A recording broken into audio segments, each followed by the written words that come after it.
পৌষ মাস মানেই পিঠের ধুম, তাই খুব সহজ একটা পিঠের রেসিপি নিয়ে চলে এলাম। আমার আজকের রেসিপি কদম ফুল পিঠে। এটা দেখতেও যেমন, খেতেও কিন্তু সেরকম সুন্দর হয়। নমস্কার বন্ধুরা, নিবেতাস কিচেন ও লাইফস্টাইলের আরও একটা নতুন পর্বে আপনাদের সকলকে স্বাগত জানাই। প্রথমেই পুরটা বানিয়ে নেবো, আর পুরটা বানানোর জন্য আমি গ্যাসের উপর একটা কড়া বসিয়ে দিয়েছি। দিয়ে দিলাম 1 বোল নারকেল কোড়া। এবার স্বাদ অনুযায়ী আমি এখানে পাটালি দিয়ে দিচ্ছি। আঁচটাকে মিডিয়ামে রেখে এটাকে আমি অনবরত নেড়ে যাব। আর এটা দেখবেন নাড়তে নাড়তে একেবারে মিশে যাবে গুড় ও নারকেল কোড়া। এবং খুব বেশি শুকনো করব না, একটু যেন নাড়ু পাকানোর মতো যেটা হয় সেরকম করব না, একটু যেন নরম থাকে। সেই অবস্থায় আমি এটাতে মিশিয়ে দেবো 1/2 চামচ এলাচের গুঁড়ো।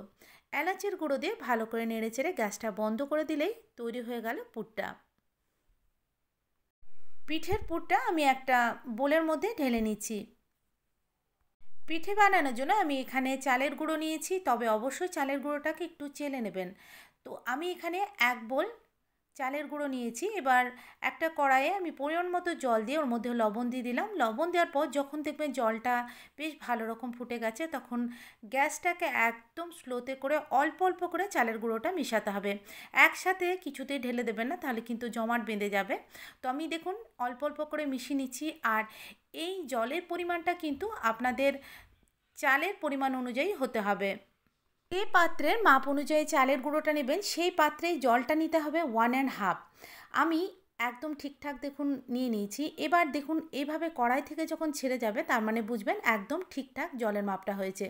এবার আমি চালের মণ্ডটাকে একটা পাত্রের মধ্যে নিয়ে নিচ্ছি। একটু ঠান্ডা হওয়ার পর খুব ভালো করে মথে নিতে হবে। যত ভালো কিন্তু এটা মথবেন, তত ভালো কিন্তু পিঠেটা হবে।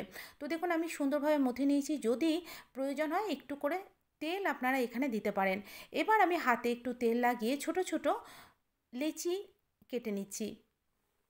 লেচিগুলো চেষ্টা করবেন এক মাপের যেন হয়, তাহলে কিন্তু পিঠেটা দেখতে বেশি সুন্দর হয়। তো দেখুন আমি প্রত্যেকটা লেচি কেটে নিয়েছি।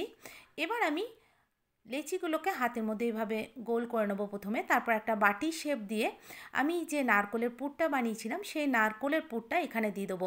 একটু বেশি করে দিলে কিন্তু খেতে বেশি ভালো হয়।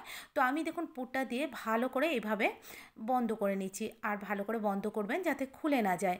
তো দেখুন আমি হাত দিয়ে চেপে চেপে সুন্দর করে আমি ঘুরিয়ে ঘুরিয়ে এটাকে বন্ধ করে নিচ্ছি। বন্ধ করে নেওয়ার পর হাত দিয়ে ভালো করে ঘুরিয়ে একদম বলের মতো একটা ছোট্ট বলের মতো শেপ দিয়ে নিলাম। আরও একটা আমি আপনাদের সুবিধার জন্য দেখিয়ে দিচ্ছি। আমি আরও একটা লেচি এখান থেকে নিয়ে নেবো। লেচি নেওয়ার পর আমি দেখুন এভাবে ঘুরিয়ে ঘুরিয়ে বাটি শেপ দিয়ে আবারও পুরটা দিয়ে ভালো করে মুখটা বন্ধ করে ছোট্ট একটা বলের আকারে করে নেবো।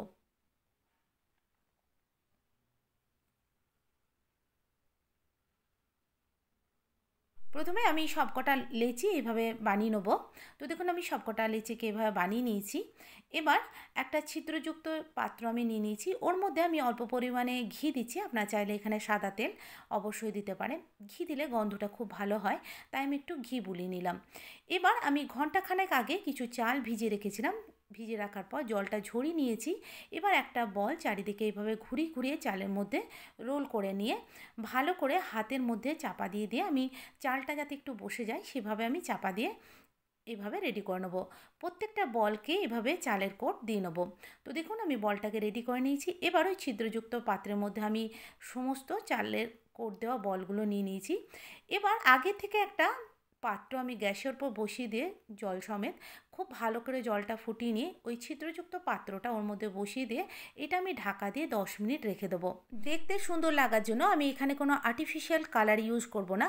আমি একটু দুধ নিয়ে নিয়েছি আর দিয়ে দিলাম অল্প পরিমাণে হলুদের গুঁড়ো।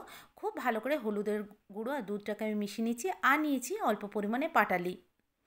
এবার 10 মিনিট ভাপ দেওয়ার পর দেখুন আমি খুলে নিচ্ছি। দেখতে কত সুন্দর হয়েছে, দেখতে ঠিক মনে হচ্ছে কদম ফুলের মতো।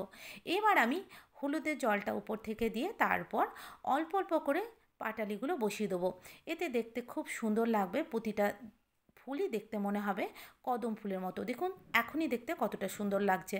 আবার আমি এটাকে ঢাকা দিয়ে 5 মিনিট ভাপ দিয়ে নেবো। ফিরে এলাম 5 মিনিট পর। দেখুন কত সুন্দর লাগছে। আমি একটু কাছে থেকে আপনাদের দেখিয়ে দিই। মনে হচ্ছে পুরো যেন কদম ফুল ফুটে আছে। এই পিঠেটা দেখতেও যেমন সুন্দর হয় আর খেতেও কিন্তু ততটাই সুন্দর হয়। আর বানানোটা তো খুবই সহজ। আমি একটা ভেঙে আপনাদের দেখিয়ে দিচ্ছি। অবশ্যই এইভাবে একবার বানিয়ে নিন এবং বাড়িতে সবাইকে খাওয়ান, দেখবেন সকলেই খুশি হয়ে যাবে।